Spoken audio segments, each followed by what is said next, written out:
I'm Rob, pastor of Calvary Chapel, Turlock. What should a Christian think about the recently passed Louisiana law requiring all public school classrooms to feature a poster-sized display of the Ten Commandments? Early responses seem to be all over the map. Many Christians are wildly enthusiastic for this law because it esteems Holy Scripture and makes it available to students who would otherwise never see the Ten Commandments. But some Christians are not quite sure what to make of this new law and this legal requirement, thinking that it may blur the long separation of church and state and may eventually boomerang against us. And still other Christians are sharply opposed to it, believing that this type of legislation is a clear violation of the United States Constitution's Establishment Clause. They point to the counter-argument that Christians would never want Muslims to mandate public displays of the Quran.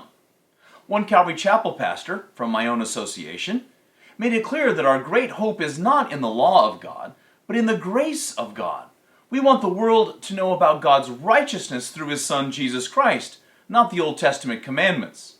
Republican Governor Jeff Landry publicly stated his reason for signing the bill in June of this year, saying, "If you want to respect the rule of law, you've got to start from the original lawgiver, which was Moses."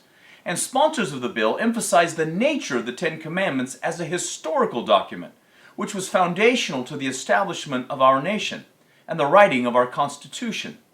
To no one's surprise, the ACLU and other civil rights organizations have promised to sue the state of Louisiana for violating the First Amendment.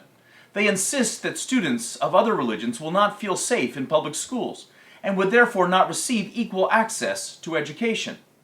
The New York Times dismissed the whole thing as a conservative attempt to merely amplify public expressions of faith.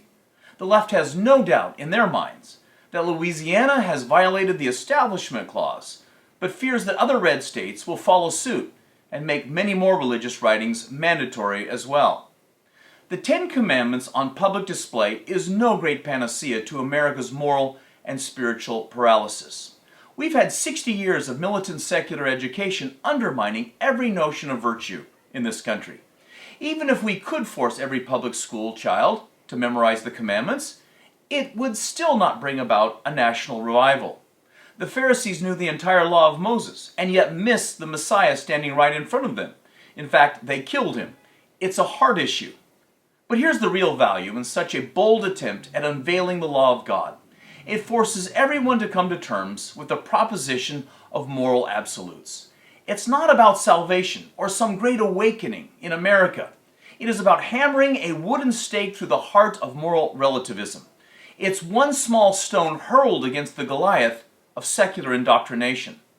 In a day where our students are being inundated with a panoply of social causes, from climate hysteria to drag queens for kids, transgender madness, pornographic library books, and homosexual clubs on campus, it's encouraging to see one small blow against lawlessness.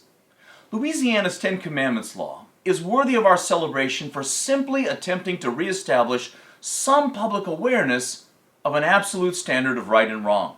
Our nation was founded upon the principle that human dignity and freedom come not from some issuance of government, but by the divine proclamation of God.